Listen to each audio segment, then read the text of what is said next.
The Astra Militarum serves as the Imperium's primary hammer in the galactic theater of war. While the elite Space Marines are often likened to a swift and precise scalpel, the Astra Militarum is a massive sledgehammer that crushes the enemy through sheer brute force. Their numbers are so vast that the Departamento Munitorum cannot truly count them. For 10 millennia, these billions of mortal soldiers have ensured the Imperium's survival through endless infantry waves, rumbling armored divisions, and glorious sacrifice. If not for these unsung heroes, the human race would have been extinguished long ago.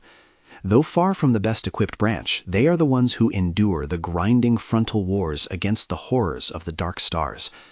Among these countless regiments, the Death Korps of Krieg stands apart, renowned for its unique death cult culture, iron resolve, and a philosophy of redemption through sacrifice. Krieg was once a highly developed industrial world in the Segmentum Tempestus. However, in 433 M40, the planet's autarch grew resentful of Imperial authority and declared secession. Colonel Jurten, commander of the Krieg 83rd Regiment, led the Loyalist response from the hive city of Ferrograd. Despite his bravery, the Loyalists were quickly surrounded by millions of rebels. When Segmentum Command revealed they could not provide naval support, Jurten was given a final order: win at any cost. Faced with an impossible choice, Jurten decided that if Krieg could not belong to the Emperor, it would belong to no one. On the day of the feast of the Emperor's ascension, he unleashed a total nuclear strike from the planet's sealed silos. This event, known as the Vitrification, annihilated the planet's ecosystem and triggered a nuclear winter that killed billions. The nuclear fire did not end the war, it simply moved it underground. For the next 5 centuries, 15 generations of Kriegans fought a brutal civil war within continent-spanning tunnels and radioactive ruins. It was in this hellscape that the iconic greatcoats and gas masks became their standard attire.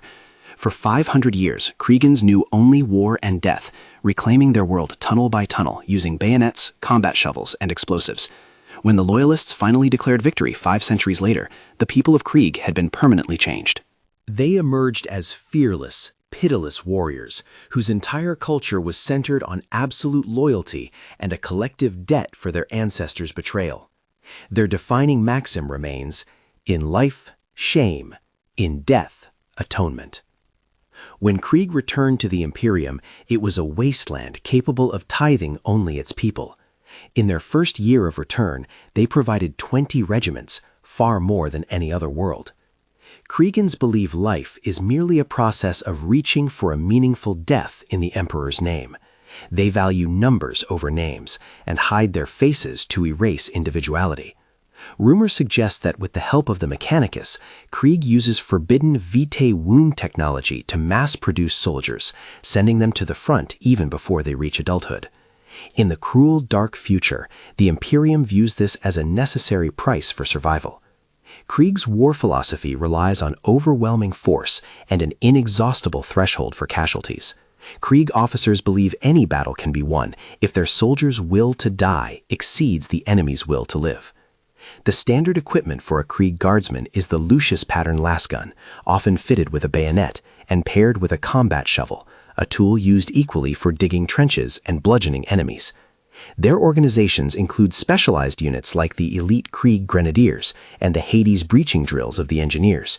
Most terrifying are the Death Riders, who ride bio-engineered war horses into battle with explosive-tipped lances. No matter how horrific the casualties, Krieg soldiers will never stop their advance. They can maintain disciplined volleys under lethal fire and launch suicidal bayonet charges into enemy lines without hesitation. In the Death Corps, personal honor is meaningless. Every soldier is but a small cog in a vast machine of atonement. The Death Corps has proven its worth on the Imperium's most hostile battlefields, often achieving victories in meat grinder wars that would break any other force. In 991 M41, this resolve was put to the test during the Orpheus War, when the newly awakened Necrons of the Maynarch dynasty attacked the Segmentum Tempestus. Marshal Karus Venner led over 2 million Krieg soldiers to reinforce the sector capital. In this clash of iron wills, the Death Corps faced an enemy that, like themselves, did not view itself as truly alive. Having long ago accepted they were already among the dead, the Kriegans marched forward to meet the Necrons with the same pitiless, fearless efficiency that has defined their legacy for 10,000 years.